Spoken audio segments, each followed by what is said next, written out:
Les saludo, amados hermanos en el Señor, esperando que se encuentren bien dentro de lo posible en estos tiempos.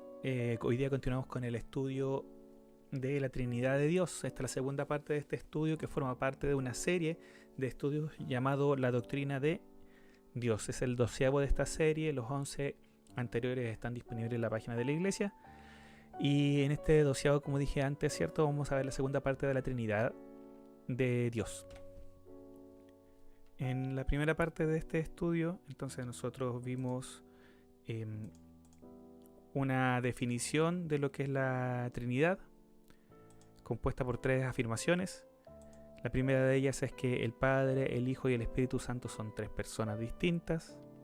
La segunda afirmación es que cada una de ellas es plenamente Dios. Y la tercera afirmación es que existe solo un Dios. Es decir, hay un solo Dios, pero es 3 personas.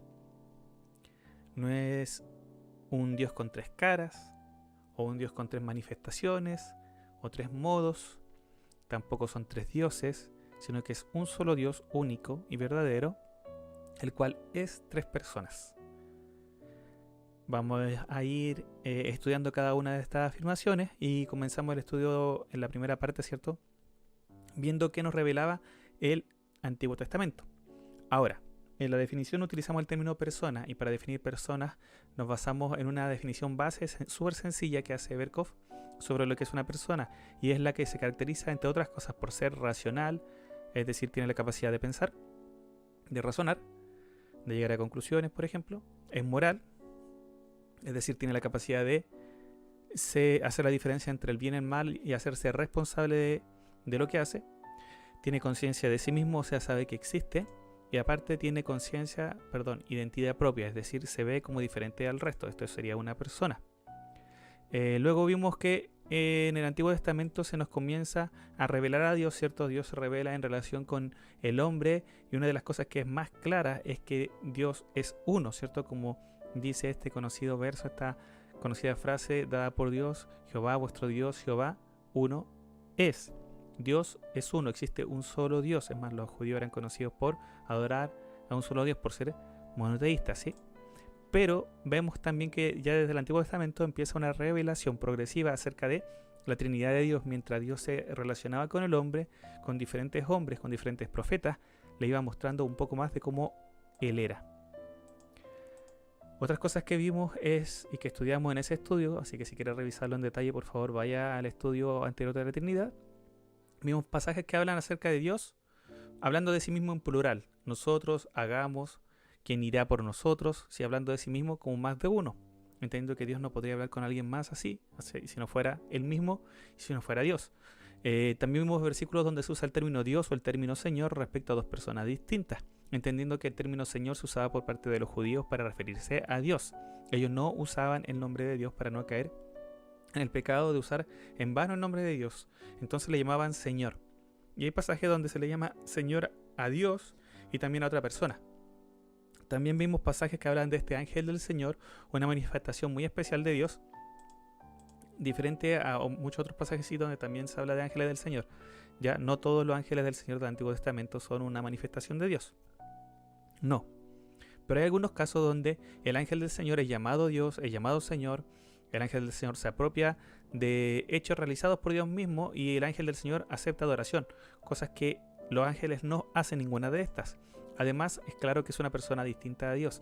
Entonces, estas 3 características de este ángel del Señor, que en la Reina Valera y en algunas Biblias aparece en mayúsculas, ¿sí? Cuando tiene alguna de estas características nos muestran algo especial. ¿Cómo hay alguien más que puede ser llamado Señor? ¿Cómo hay alguien más que puede ser llamado Dios? ¿Cómo hay alguien que puede atribuirse a hechos realizados por Dios mismo, como liberar a Israel de Egipto?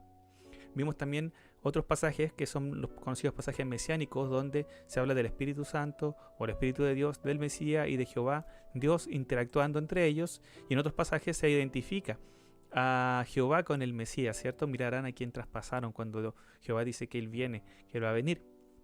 Por ejemplo, si quieres ver esos pasajes, vaya al estudio anterior. Y así llegamos, hermanos, a una revelación un poco más plena en el Nuevo Testamento. Recuerden que la definición que estamos viendo, ¿cierto?, de la Trinidad es esta, basada en 3 afirmaciones. El Padre, el Hijo y el Espíritu Santo son 3 personas distintas. Cada una de ellas es plenamente Dios y existe solo un Dios. La última afirmación, existe solo un Dios, es una afirmación que casi nunca se discute. Ya estamos de acuerdo en general a través de la historia en que existe un solo Dios. Estoy hablando dentro del cristianismo, por supuesto, porque hay religiones que son politeístas donde se cree más de un Dios. Pero dentro del cristianismo existe siempre solo un Dios. Esto no se discute mucho, la palabra lo muestra muy claramente. Pero las dos afirmaciones anteriores son afirmaciones que han llevado a algún tipo de error doctrinal. ¿Ya? Sobre esto de que existe un solo Dios, y hay alguna iglesia que enseña algo diferente, como por ejemplo los mormones, ¿cierto? Que enseñan algo bastante extraño al respecto, ¿sí? Pero en general las iglesias cristianas ortodoxas, ¿cierto? Que han seguido las enseñanzas históricas de la iglesia y lo que creemos que enseña claramente la Biblia, por supuesto, creen que existe un solo Dios. En cambio, las primeras dos afirmaciones son las que normalmente se discuten y esas son las que vamos a dedicarle un poco más de tiempo, partiendo por estudiar la afirmación de que el Padre, el Hijo y el Espíritu Santo son tres personas distintas. Y luego de eso vamos a estudiar cómo la Biblia nos muestra que cada una de ellas es plenamente Dios, ya dando de hecho que nosotros creemos que existe solo un Dios. Esto también lo puede ver usted, hermanos, cuando en los estudios que hemos hecho sobre los atributos de Dios, ¿sí? En el estudio acerca del Dios verdadero, ¿cierto? De Dios verdadero, y en el estudio acerca de la unidad de Dios, en ambos casos se estudian algunos pasajes que nos muestran que Dios es solo uno, algo que es muy explícito en la Biblia. Entonces vamos a comenzar con el estudio de la primera afirmación: el Padre, el Hijo y el Espíritu Santo son tres personas. En este tipo de para este tipo de estudio lo que nos sirven, hermanos, son estudiar aquellos pasajes que nos muestran a estas tres personas, Padre, Hijo y Espíritu Santo, interactuando entre sí. Hay muchos versículos, vamos a mostrar algunos. Uno de los primeros que normalmente se ve es el siguiente: el bautismo de Jesús. Y dice así en Mateo 3, 16, 17. Dice: y Jesús, después que fue bautizado, subió luego del agua, y aquí los cielos le fueron abiertos, y vio al Espíritu de Dios que descendía como paloma, y venía sobre él. Y hubo una voz de los cielos que decía: este es mi Hijo amado, en quien tengo complacencia. Mateo 3, 16, 17. En este pasaje, ¿cierto?, vemos a Jesucristo, el Hijo, después de que fue bautizado, subiendo del agua, saliendo recién del bautismo, ¿cierto? Y vemos al mismo tiempo, o posterior a que él salió del agua, que el Espíritu de Dios desciende como paloma y venía sobre él. Entonces tenemos dos personas, ¿cierto?, de la Trinidad, cada uno interactuando, actuando, uno siendo bautizado, otro descendiendo sobre, en este caso, el Hijo. Y en tercer lugar vemos una voz desde el cielo, que nosotros reconocemos como la voz de Dios Padre, ¿cierto?, donde le dice desde el cielo: este es mi Hijo amado, ¿sí? Por eso Dios es el Padre, en quien tengo complacencia. Este pasaje y sobre el bautismo está repetido en los evangelios, ¿cierto? Y ahí en el contexto hay más detalle aún. Por ejemplo, Juan el Bautista fue enviado por el Padre, ¿cierto?, para preparar el camino del Hijo. Y el Padre le dijo a Juan el Bautista que podría reconocer al Hijo, al Mesías, ¿cierto?, al ver al Espíritu de Dios, al Espíritu Santo, descendiendo como paloma sobre él. Y ahí a Juan el Bautista se le está dando testimonio del Padre, del Hijo y del Espíritu de Dios, el Espíritu Santo. Igual es bueno, hermano, tener claro que en general cuando se está hablando del Padre, del Hijo y del Espíritu Santo, muchas veces en ese contexto, cuando se refieren al Padre, se le llama Dios, ¿sí?, explícitamente. ¿Sí? Se entiende que en el contexto judío, ¿cierto?, Dios y el Padre son el mismo. El del Antiguo Testamento, el Dios del Antiguo Testamento es reconocido como el Padre. Luego en el Nuevo Testamento se revela que Jesucristo también es Dios, ¿cierto?, y que el Espíritu Santo también es Dios, que las tres personas son Dios. Por eso se usa el término Dios normalmente para referirse al Padre, aunque en sí mismo incluye siempre la Trinidad, ¿ya? Entonces este versículo acerca del bautismo de Jesucristo es uno de los pasajes más conocidos para demostrar que el Padre, el Hijo y el Espíritu Santo son tres personas distintas que pueden interactuar entre ellos.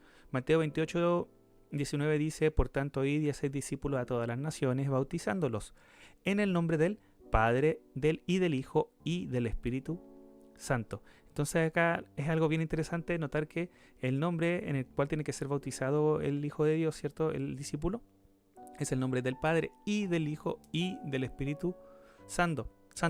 Al hacer esto, lo primero que se hace, nosotros tenemos más o menos claro que el Padre y el Hijo son dos personas diferentes, ¿cierto? Dios Padre y Dios Hijo muchas veces interactúan, vamos a seguir viendo versículos, pero acá al lado de ellos se pone al Espíritu Santo, ¿cierto? Entonces lo más normal es que si el Padre y el Hijo son personas, el Espíritu Santo también sería una persona, ya que está puesto dentro de este grupo que interactúa, ¿sí? Y es interesante que en el bautismo, ¿cierto? El bautismo se haga en el nombre del Padre, del Hijo y del Espíritu Santo, porque es tanto el Padre como el Hijo como el Espíritu Santo quien interactúa con el hombre cuando es salvo, ¿sí? Y esto lo vamos a ir viendo también en otros versículos que nos muestran que los tres interactúan con el hombre durante todo el proceso de salvación, desde el nuevo nacimiento, durante la vida, ¿cierto?, del caminar y hasta llegar a la presencia de Dios, ¿cierto? Mateo 28, 19 entonces nuevamente nos muestra al Padre, al Hijo y al Espíritu Santo, los tres en el mismo nivel, los tres como parte de un mismo nombre, ¿cierto? El nombre del Padre y del Hijo y del Espíritu Santo.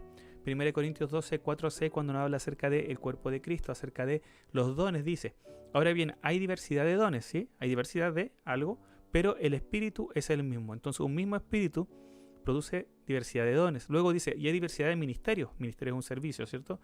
Pero el Señor es el mismo. Y acá voy a hacer un paréntesis porque, así como yo dije antes que en el Antiguo Testamento el término Señor se usaba solamente para Dios, en el Nuevo Testamento el término Señor se utiliza normalmente para referirse al Hijo. El Hijo es el Señor. Así como antes dije que el término Dios, cuando está en el contexto de Padre, Hijo y Espíritu Santo, cuando están interactuando los tres, normalmente se refiere al Padre. El término Señor normalmente se refiere al Hijo. Entonces acá tenemos al Espíritu, luego tenemos diversidad de ministerio y tenemos al Señor, que el Señor es el mismo, y luego hay diversidad de operaciones, pero Dios, que hace todas las cosas, en todos es el mismo, y acá tenemos al Padre. Entonces tenemos el Espíritu Santo, tenemos el Hijo, el Señor, y tenemos a Dios Padre, ¿cierto? Acá nombrados uno tras otro en pasajes paralelos, ¿cierto? Porque se nota, creo que claramente que son paralelos. Diversidad de dones, mismo Espíritu. Diversidad de ministerios, mismo Señor. Diversidad de operaciones, pero Dios es el mismo, ¿sí? Entonces se pone Espíritu, el Señor y Dios interactuando con el hombre acá en este proceso de vida que es el uso de los dones, de los ministerios, de las operaciones de Dios, ¿cierto? Los tres interactuando de una forma paralela. El que está actuando es Dios, ¿sí? Como Padre, como Hijo y como Espíritu Santo, ¿cierto? En las tres personas de la Trinidad interactuando con el hombre. Entonces este pasaje nos muestra que hay una relación especial entre los tres. 2 Corintios 13:14 dice, al despedirse ya Pablo, la gracia del Señor Jesucristo, el amor de Dios y la comunión del Espíritu Santo sean con todos vosotros. Amén. Esta es una despedida. Acá Pablo le está deseando a la iglesia de Corintios que estén bien, ¿cierto? Y quiere decir de la mejor forma posible. ¿Y cómo se lo dice? A través de un llamado, ¿cierto? De una invocación a la Trinidad. Que la gracia del Señor Jesucristo y el amor de Dios y la comunión del Espíritu sean con todos ustedes. Que ustedes en su vida diaria, en su crecimiento, en su caminar, sean acompañados por la gracia de nuestro Señor Jesucristo, por el amor de Dios, el Padre, ¿cierto? Y la comunión que da el Espíritu Santo. Estas son cosas que necesitamos nosotros, los hijos de Dios, para crecer firmes, fuertes, para permanecer. La gracia del Señor, el regalo de Dios, ¿cierto? De su favor inmerecido. El amor de Dios para con nosotros y dentro de nosotros y la comunión que nos da el Espíritu Santo son necesarios, ¿cierto? Y nuevamente se pone al Señor Jesucristo. Fíjense que los órdenes van cambiando, ¿cierto? Primero fue Padre, Hijo, Espíritu Santo. Cuando hablamos de los dones, cuando Pablo habla de los dones, habló del Espíritu, el Señor Jesucristo, ¿cierto? Y Dios Padre, y en este caso es el Señor Jesucristo, es Dios y luego el Espíritu Santo, dependiendo de lo que se esté hablando, es el orden en el que se ponen, ¿cierto? Las tres personas de la Trinidad. Y aquí es necesario tener el favor de los tres, ¿cierto? Tener interacción con los tres para permanecer firmes, para poder crecer. Ese es el deseo de Pablo, que la iglesia de Corintios tenga una relación correcta, sana con Dios, ¿sí? Relacionándose y recibiendo beneficios del Señor Jesucristo, de Dios Padre y del Espíritu Santo. Primera de Pedro dice, hablando acerca de la salvación, ustedes fueron elegidos según el preconocimiento, la presciencia, es decir, lo que Dios sabía de antemano, de Dios Padre ya. ¿Cómo fueron escogidos? Según el preconocimiento de Dios. Dios ya sabía lo que iba a suceder, entonces Dios escogió. ¿Y cómo lo hizo? En santificación del Espíritu, ¿cierto? Cuando nosotros nacemos de nuevo, lo que hace el Espíritu Santo nos hace nacer de nuevo y nos santifica, y comienza también un proceso de santificación. ¿Con qué fin? Con el fin de obedecer y ser rociados con la sangre de Jesucristo, ser limpios, ¿cierto? gracia y paz a vosotros sean multiplicadas. Entonces lo que está diciendo acá Pedro es que nosotros nuevamente necesitamos interactuar con la Trinidad. En la salvación es la Trinidad la que ahí interviene en la vida del hombre. Dios desde la eternidad interviniendo. El Espíritu Santo interviniendo en el proceso de cambio interno y el Señor Jesucristo guiándonos, limpiándonos en el proceso de vida cristiana. Nuevamente tenemos a la Trinidad en la salvación y se repite algo que vimos en el Antiguo Testamento, que es que Dios se manifiesta tal como Él es mientras se relaciona con el hombre. Hagámoslo, dijo Dios. Hagamos al hombre a nuestra imagen y semejanza y Dios está mostrando tal como Él es. ¿Y quién irá por nosotros? Y ahí Dios se muestra tal como es. Y cuando llega el nuevo pacto, ¿cierto? Cuando llega el Evangelio, el amor de Dios se manifiesta en Cristo Jesús que se acerca a nosotros. ¿Y qué hace Cristo? Nos da el Espíritu Santo, que es el que transforma al hombre. Entonces Dios se va acercando a nosotros y mientras se va acercando a nosotros, al hombre, Él va mostrándose tal como es en las tres personas que Él es. El Padre, el Hijo y el Espíritu Santo. Mientras más nos acercamos a Él, más conocemos y crecemos en relación con la Trinidad, con Dios Padre, con Dios Hijo, quien nos salva, y con Dios Espíritu Santo, quien está tratando constantemente con nosotros. Dice, pero vosotros, amados, esto estamos en Judas 20:21, y dice más cosas, ¿cierto? Permanezcan en orando en el Espíritu Santo. ¿Cómo tenemos que permanecer? Orando en el Espíritu Santo. Conservaos en el amor de Dios. Acuérdense que Dios es el Padre, ¿cierto? Esperando a la misericordia de nuestro Señor Jesucristo para vida eterna. Vuelve a cambiar el orden. Espíritu Santo, Dios Padre, misericordia de Jesucristo. Y son nuevamente tres cosas que hay que hacer en relación con las tres personas de la Trinidad, ¿sí? Y se ponen en conjunto como un deseo, en este caso de Judas. Permanezcan orando, consérvense en el amor de Dios mientras están esperando la manifestación de Jesucristo, la esperanza que nosotros tenemos, ¿cierto? Que Jesucristo se manifieste y recibir así de manera plena, completa, ¿cierto? La misericordia de Dios de una forma que sea ya completamente palpable y no solamente por fe. Orando en el Espíritu, conservados en el amor de Dios y esperando la misericordia de nuestro Señor Jesucristo para vida eterna. Así nuestra relación con Dios en vida diaria se relaciona con las tres personas de la Trinidad, ¿sí? Estos pasajes nos están mostrando que hay tres personas que cumplen, que son importantes en el proceso de vida cristiana, ¿cierto? Y que cada uno de ellos tiene ciertos roles asignados, tienen ciertas características particulares en relación con nosotros, ¿sí? Y que se van manifestando. Por ejemplo, se reconoce siempre que la comunión es del Espíritu, ¿cierto? Se habla del amor de Dios y normalmente se habla de la gracia de Cristo, ¿cierto? Que se ha manifestado. Pero es Dios el que nos está salvando, porque de Él es la salvación, ¿cierto? El Padre, el Hijo y el Espíritu Santo es Dios.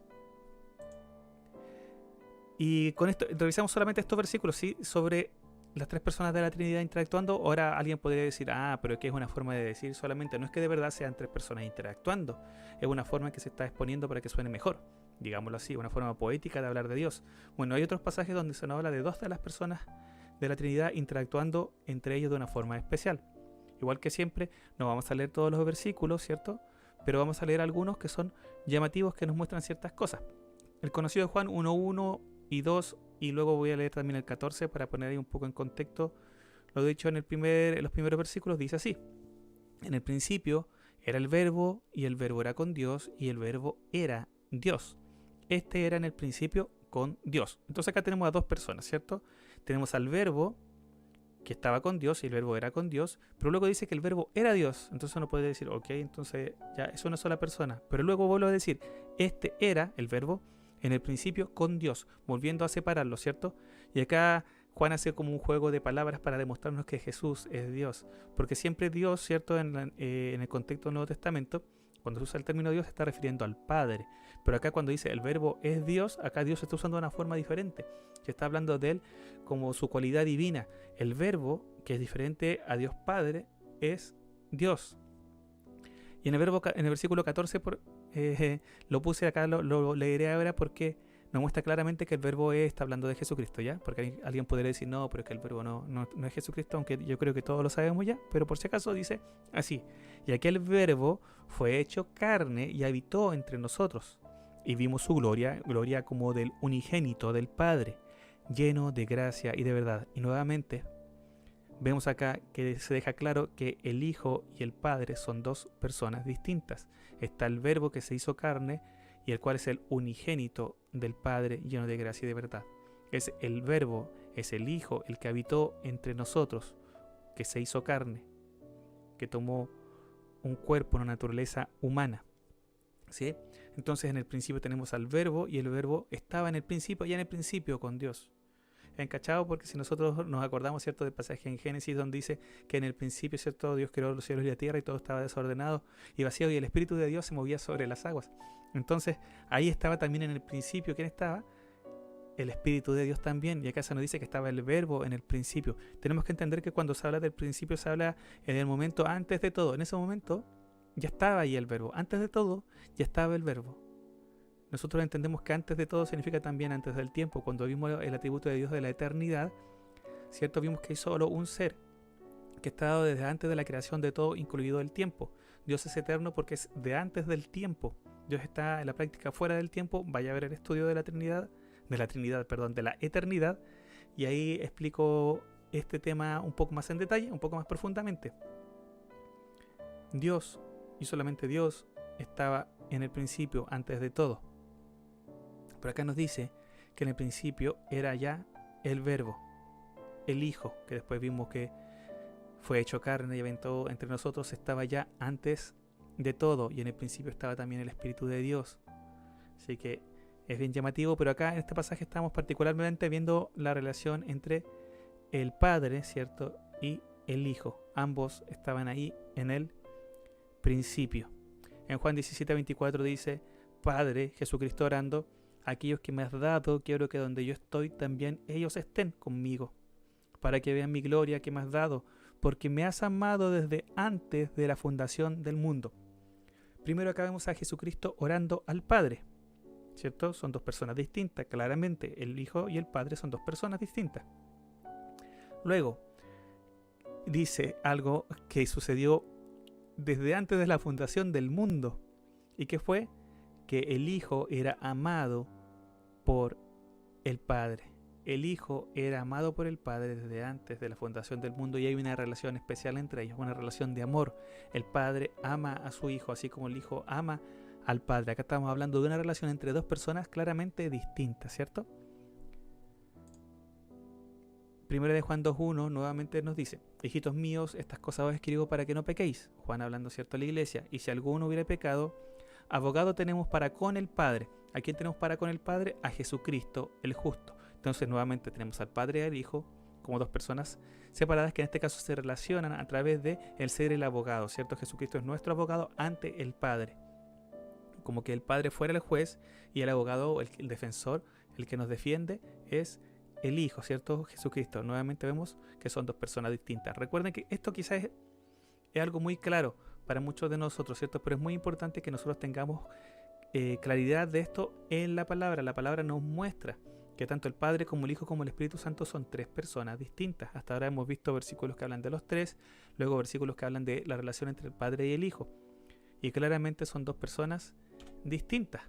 Luego en Juan 14:26, o mejor dicho, regresando al Evangelio de Juan, dice así: mas el Consolador, el Espíritu Santo, claramente el Espíritu Santo, a quien el Padre enviará en mi nombre, Él os enseñará todas las cosas. Aquí vemos la relación entre el Padre y el Espíritu Santo. El Padre enviará al Espíritu Santo. Entonces el Padre y el Espíritu Santo no pueden ser la misma persona porque uno está enviándolo.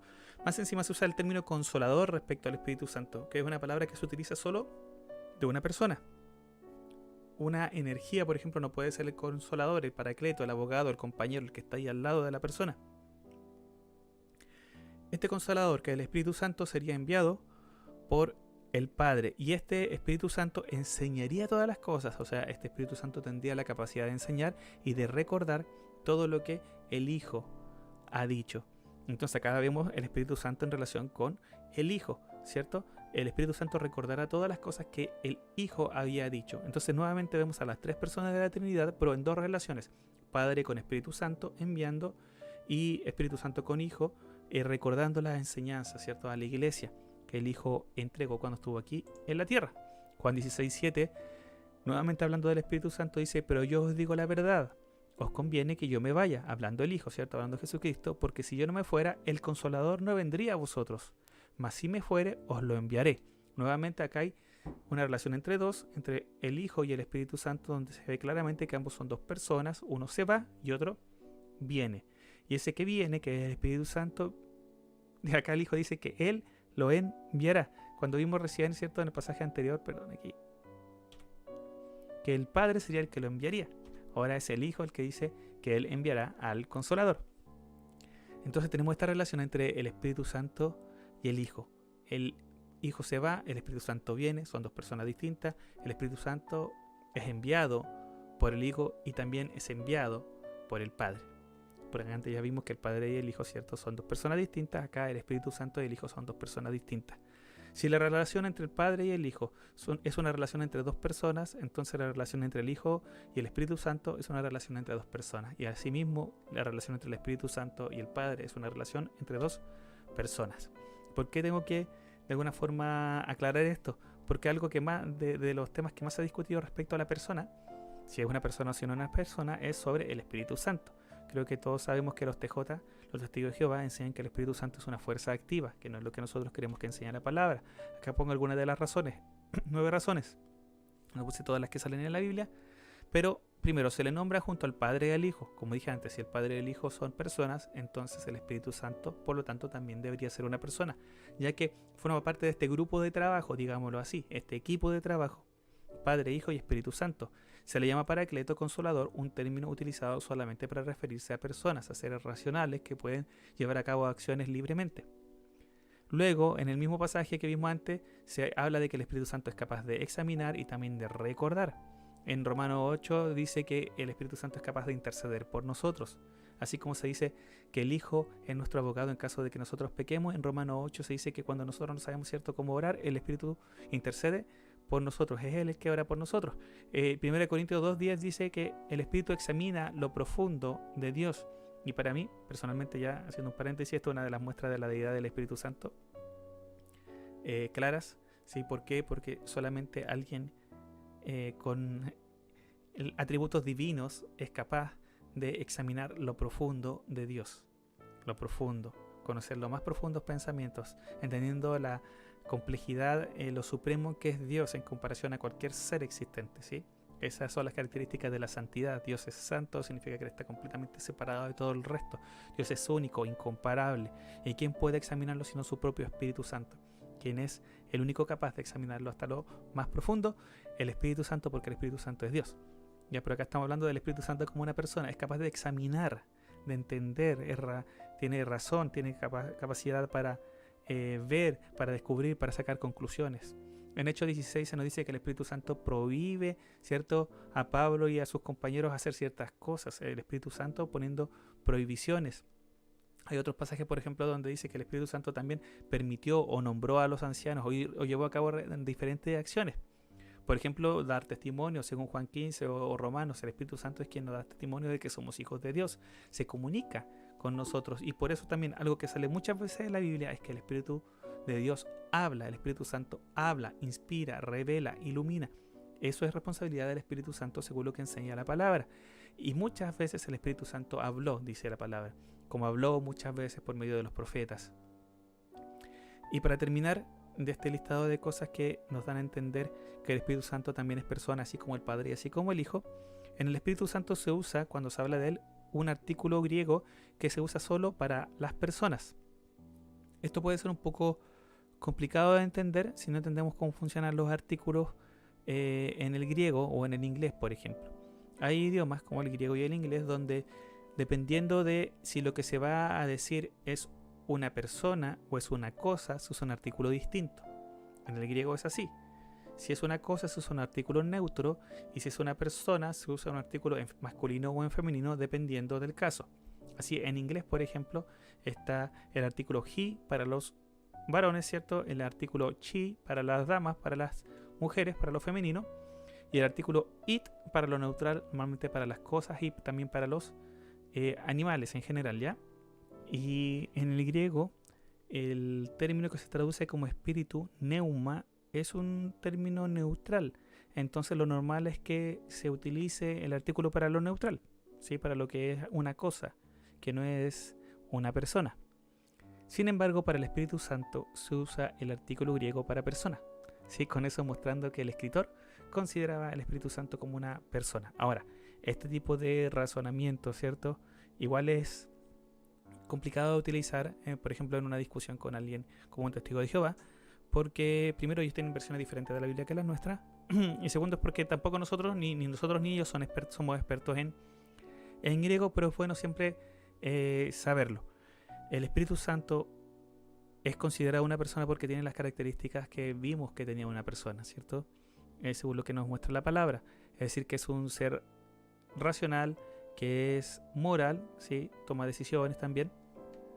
Es diferente del resto, ¿cierto? O sea, que tiene una identidad propia y también es consciente de sí mismo.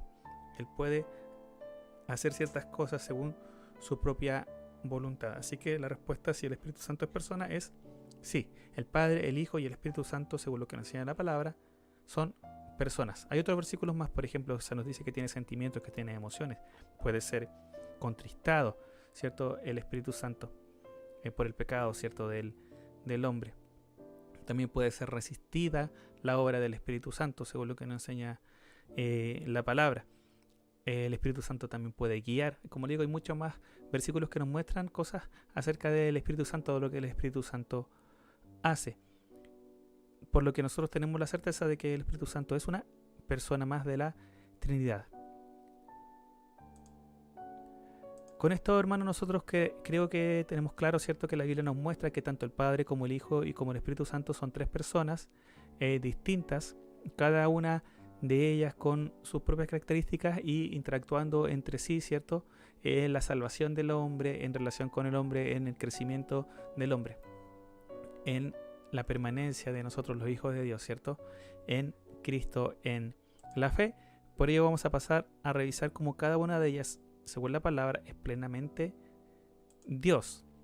Nos vamos, nuevamente lo repito, a estudiar la tercera afirmación, que creo que ya todos nosotros la conocemos, de que existe un solo Dios. Ahora, creo que se entiende que estudiar cómo cada una de las personas de la Trinidad es plenamente Dios es un estudio largo, por lo cual quedará para el próximo estudio, donde entraremos de lleno a este tema, con una introducción, ¿cierto?, al tema, para luego pasar a un estudio de cada persona de la Trinidad en particular y lo que la Biblia nos enseña acerca del Hijo, acerca del Espíritu Santo y obviamente también acerca del Padre. Así que para terminar el estudio de hoy, vamos a ver algunas aplicaciones de lo visto hoy. Hoy día nos enfocamos, ¿cierto?, en ver cómo la palabra nos muestra que Dios es tres personas. Ahora, ¿de qué nos sirve esto? ¿Qué nos ha mostrado la palabra respecto a esto? Primero, algo que también vimos en el Antiguo Testamento, que Dios se ha dado a conocer a nosotros, ¿cierto?, a través de las relaciones. Dios se da a conocer relacionándose. Esa es la forma en que Dios ha decidido actuar. Nosotros podemos relacionarnos con Dios. Dios ha querido relacionarse con nosotros a través de su Espíritu Santo, a través del Hijo, a través directamente del Padre manifestándose, ¿cierto?, en el caso más claramente en el Antiguo Testamento. En el Nuevo Testamento a través de su Hijo. Eso es lo que dice la palabra, que Dios se reveló, que Dios se mostró, que Dios se acercó. Y nosotros podemos conocer más profundamente a Dios mientras nos acercamos también a Él, relacionándonos con Él a través de la oración, a través de la palabra. Su Espíritu Santo nos puede mostrar más de Él. Dios se ha mostrado en tres personas tal como Él es, relacionándose con el hombre. Dios Padre mostrando su amor al enviar a su Hijo, el Hijo acercándose al hacerse hombre y vivir entre nosotros y mostrarnos la gloria del Padre, y el Espíritu Santo viniendo a darnos vida, viniendo a vivir a nosotros, en nuestros corazones, ¿cierto?, dándonos vida nueva, santificándonos.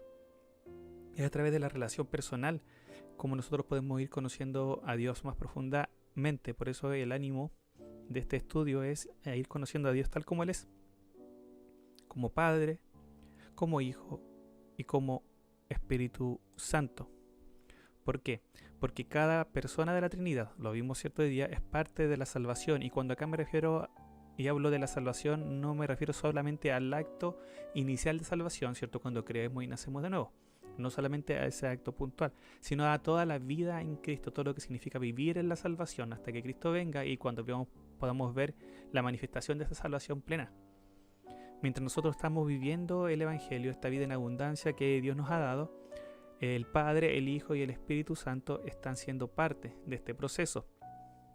Así nosotros podemos en este proceso acercarnos a Dios en cada una de las personas que componen la Trinidad. Así nosotros nos podemos relacionar con cada una de ellas. Y cuando nosotros, por ejemplo, estamos angustiados y necesitamos un Padre, tenemos al Padre, ¿cierto? Dios Padre, amoroso, que manifestó su amor para con nosotros al enviar a su Hijo, ¿cierto? Podemos, cuando tenemos problemas, estamos siendo tentados, nos podemos relacionar con Dios viéndolo como el Hijo que vino y estuvo entre nosotros como Jesucristo, ¿cierto? Dios que se hizo hombre, que tomó nuestra naturaleza, que se humilló a sí mismo. Cuando estamos en problemas, en dificultades, podemos ver a Jesús, ¿cierto? Sufriendo dificultades. Cuando tenemos tristeza, podemos ver a Jesús llorando, porque Él nos muestra a Dios, porque Él es Dios, porque el Hijo es Dios, y eso nos muestra algo que nos permite relacionarnos con Él. Podemos adorarlo por su amor, por su perfección, por su santidad. Podemos adorar al Padre por ser soberano, por ser Señor, porque de Él es la salvación. Y así también con el Espíritu Santo. Con el Espíritu Santo nosotros nos relacionamos más directamente. Él viene a morar en nuestras vidas, según lo que dice la palabra. Y es quien actúa a través de la palabra en el proceso de santificación. Y somos transformados día a día a la imagen de Cristo por medio de la obra del Espíritu Santo. Es el Espíritu Santo el que nos da poder para vencer. Es el Espíritu Santo el que nos transforma nuestro carácter, ¿cierto? El fruto del Espíritu es amor, gozo, paz, paciencia, benignidad, bondad, templanza, dominio propio. Eso es fruto del Espíritu Santo, de la obra del Espíritu en nuestras vidas.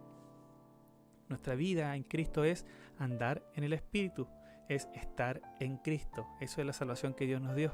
Entonces nosotros nos podemos relacionar tanto con el Padre como con el Hijo, como con el Espíritu Santo, cada uno de ellos, ¿cierto? Plenamente Dios, bendiciéndonos. Es Dios actuando para nuestro beneficio. Tenemos un Padre amoroso, tenemos al Hijo que no se avergüenza de llamarnos hermanos. Tenemos un hermano que venció la muerte, que venció al pecado y que es nuestro abogado y que nos defiende y que nos entiende, quien es lleno de gracia y de bondad, quien vino a salvar. Gloria a Dios por el Hijo. Y tenemos al glorioso Espíritu Santo, que es quien sostiene la iglesia, ¿sí? Quien da dones a la iglesia para edificarla. Esa es obra del Espíritu Santo. El Espíritu Santo es el que nos da testimonio de que somos hijos de Dios. El Espíritu Santo es el que nos guía. Ese es el Espíritu Santo, es Dios mismo actuando en la vida de cada hijo de Dios, porque cada hijo de Dios ha recibido el Espíritu Santo. Si nació de nuevo, recibió el Espíritu Santo. Si nació de nuevo es porque Cristo hizo una obra en su vida por medio del Espíritu Santo, porque ha confiado en Cristo y está en Cristo, y por eso estamos en paz con Dios. Y gloria a Dios por esto, porque la Trinidad, Dios pleno, cada uno de estas personas, cada uno de ellos, ¿cierto?, está con nosotros. Dios está con nosotros, y eso debería llevarnos a la adoración. Y con esto, amados hermanos, termino este estudio bíblico, confiando en que Dios puede utilizar su palabra para fortalecernos en Él. Dios merece nuestra adoración. Dios es tres personas, Padre, Hijo y Espíritu Santo, y Él es muy bueno con nosotros. Él merece ser adorado. En el próximo estudio continuaremos, como dije antes, ¿cierto?, viendo cómo cada una de estas personas, la Biblia nos muestra que es plenamente Dios, que tiene atributos divinos, y como la Biblia, ¿cierto?, nos muestra claramente que existe solo un ser, que es Dios, es un Dios único y verdadero. Con esto llegamos, ¿cierto?, a la definición inicial de la Trinidad. Dios es tres personas, cada una de estas personas es plenamente Dios, pero existe solo un Dios. Este es un misterio que estaba oculto a través de los tiempos y que fue revelado plenamente en el Nuevo Testamento para nosotros, para la Iglesia. A Dios toda gloria, a Dios toda honra, y si Dios quiere nos vemos pronto en el próximo estudio. Cualquier duda, cualquier consulta, cualquier observación a lo que he comentado, a lo que he compartido hoy día, hermano, le invito a hacerla con toda confianza para la gloria de Dios. Como dije antes, a Dios gloria, Maranata, Cristo viene pronto.